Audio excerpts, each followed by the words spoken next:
Repeat అవన వరకు అండి. ఈ 8వ అధ్యాయం కూడా అపోస్తలుడైన పౌలు రోమా సంఘానికి రాశాడు. కానీ మనం చదివిన లేఖన భాగం మాత్రం సంఘములో ఉన్న విశ్వాసులందరినీ ఉద్దేశించి రాసినటువంటి మాట కాదు ఇది. అదేంటది? 8వ అధ్యాయం అంతా కూడా, లేకపోతే 16 అధ్యాయాలు కూడా, ఈ రోమా పత్రిక అంతా కూడా ఆ సంఘానికి రాస్తే ఈ 28వ వచనం మాత్రం ఎందుకు కాదు అని అంటే, అక్కడ ప్రారంభంలోనే ఒక మాట రాశాడు. ఏమని? దేవుని ప్రేమించే వారికి అనే మాట. ఎవరైతే దేవుణ్ణి ప్రేమిస్తున్నారో వారిని ఉద్దేశించి అపోస్తలుడైన పౌలు గారు రాస్తున్నారు. ప్రియులారా గమనించండి, దేవుణ్ణి ప్రేమించే వారికి అనగా ఆయన సంకల్పము చొప్పున పిలువబడిన వారికి మేలు కలుగుటకే సమస్తమును సమకూడి జరుగుతున్నవని ఎరుగుదము అని అంటున్నారు. అంటే దేవుణ్ణి ఎవరైతే ప్రేమిస్తారో వారి జీవితాల్లో సమస్తమును కూడా మేలు కొరకే సమకూడి జరుగుతుందంట. ఎందుకంటానంటే అది ఎవరు కూడా నమ్మడానికి నమ్మశక్యము కాని మాట. ఎందుకు అనంటే సమస్తము మేలు కొరకు జరగడం ఏంటి? ఏదైనా యాక్సిడెంట్ అయ్యింది అనుకోండి, అది మేలా? ఏదైనా జబ్బు వచ్చింది అనుకోండి, అది మేలా? ఇంటిలో కష్టం వచ్చింది అనుకోండి, అది మేలా?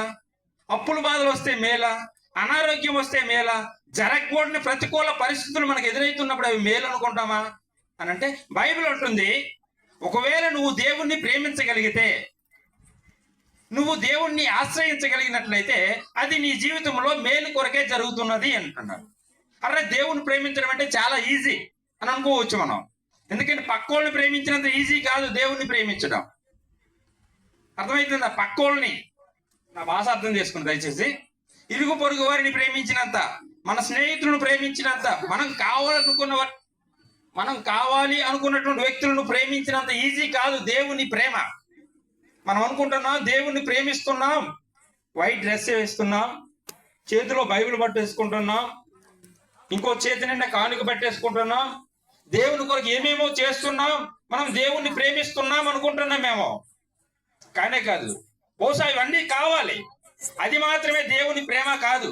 అవన్నీ చేస్తే నువ్వు దేవుణ్ణి ప్రేమించినట్లు, నేను దేవుణ్ణి ప్రేమించినట్లు కానే కాదు అని బైబిల్ చెప్తుంది. మరి దేవుణ్ణి ప్రేమించడం అంటే ఏంటి? బైబిల్ చెప్తుంది, మీకు చదవడానికి టైం ఉండదు కాబట్టి నేనే చదువుతా.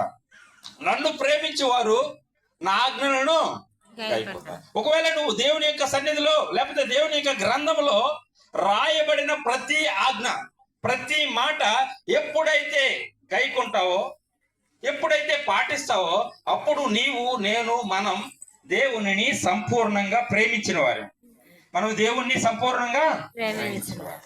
ఒకవేళ మనం ఉన్నామండి, మేము చాలా కాలం నుంచి ప్రభువుని నమ్ముకున్నాం, అన్ని చేస్తున్నాం, అన్ని పాటిస్తున్నాం, అన్ని విషయాల్లో క్రమం తప్పకుండా దైవికంగా మనం ఎదుగుతున్నాం. అరే మేము దేవుని ప్రేమిస్తున్నట్ట లేనట్ట మాకు మేముగా అర్థం చూసుకున్నట్లు ఉండాలంటే ఏంటి అని అంటే, బైబిల్ చెప్తుంది ఒక మాట. ఆ మాట ఒకవేళ తీయడానికి ప్రయత్నం చేయండి. న్యాయాధిపతుల గ్రంథం 5వ అధ్యాయం 31వ వచనం.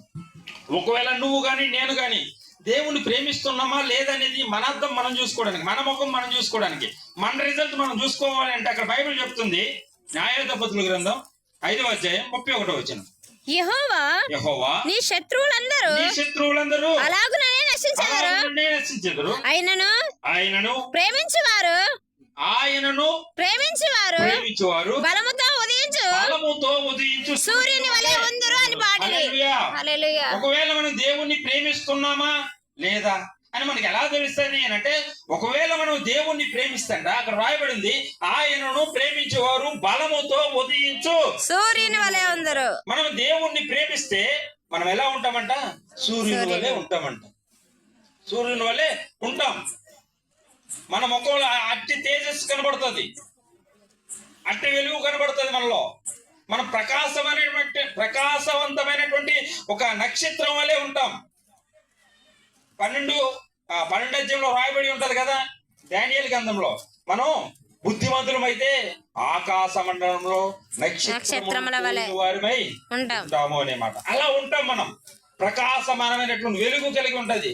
సూర్యుడు ఎలా ఉంటాడు? పరిపూర్ణత కలిగి ఉంటాడు. మనలో కూడా పరిపూర్ణత అనేది కనబడుతుంటది. అప్పుడు మనం దేవుణ్ణి ప్రేమించే వారమి అని మనల్ని మనం నిర్ధారణ చేసుకోవచ్చు. సో ముందుకు వెళ్దాం. అయితే ఎవరి విషయంలో దేవుడు అన్ని మేలు కొరకే జరిగిస్తాడు అని అంటే, ఎవరైతే దేవుణ్ణి ప్రేమిస్తారో వారి విషయం. దేవుణ్ణి ప్రేమించే వారికి సమస్తము కూడా మేలు కొరకే జరిగిస్తాడు దేవుడు. ఏం జరిగినా మేలే. అది శ్రమ వచ్చినా, సంతోషం వచ్చినా, అనారోగ్యం వచ్చినా, ఆరోగ్యం వచ్చినా, అప్పు వచ్చినా, ఆస్తి వచ్చినా, ఐశ్వర్యం వచ్చినా, దరిద్రం వచ్చినా, కష్టం వచ్చినా, సుఖం వచ్చినా, ఫెయిల్ అయినా, పాస్ అయినా, ఏమైనా, చీకటైనా పగలైన, వెలుగైనా రాత్రి అయినా, అంధకారమైన మహాప్రకాశమానమైనటువంటి వెలుగైనా, ఏదైనా సరే అది మన మేలు కొరకే. అట్టెలా జరుగుతుంది అంటే, అలా జరిగిస్తాను అని ప్రభువు చెప్తున్నాడు. అలా జరిగిస్తాను అని చెప్తున్నాడు. మన జీవితాల్లో ఈ శ్రమ అయినా మేలైనా ప్రతిదీ కూడా దేవాతి దేవుడు అలా జరిగించడానికి ఇష్టపడుతుంటాడు. మనం చూస్తాం కదా, బైబిల్ చెప్తుంది ఏమని మాట్లాడుతున్నాడు అని అంటే, దావీదు భక్తుడు చూద్దాం. 119వ కీర్తనలో ఒక మాట రాయబడి ఉంటుంది. నేను చదువుతాను, మరి ఇంకెంత టైం అయిపోతుంది మనకి. ఒకవేళ మన జీవితాల్లో శ్రమ లేకపోతే ఏమైతుంది? శ్రమ ఉండాలంటావా? శ్రమ ఉంటేనే అది కూడా మేలు కింద దేవుడు చూస్తానంటున్నాడు. మేలైనా సరే అది మేలు కింద చూస్తానంటున్నాడు. శ్రమ మేలు అనుభవించాలంటే కంపల్సరీ అనుభవించాలని బైబిల్ చెప్తుంది. దావీదు అంటాడు, అయ్యా నేను శ్రమ నొందియుండుట నాకు మేలయ్యింది అంటున్నాడు. ఇంకొక రాయబడి ఉంటది 119వ కీర్తనలో, ప్రభా శ్రమ కలుగక మునుపు నేనైతే త్రావ తొలగిపోయాను, త్రావ తప్పిపోయాను. 67 అనుకుంటాను, 119:67లో. ఇప్పుడైతే నీ మార్గమును అనుసరించి నడుచుకుంటున్నాను అంటున్నాను.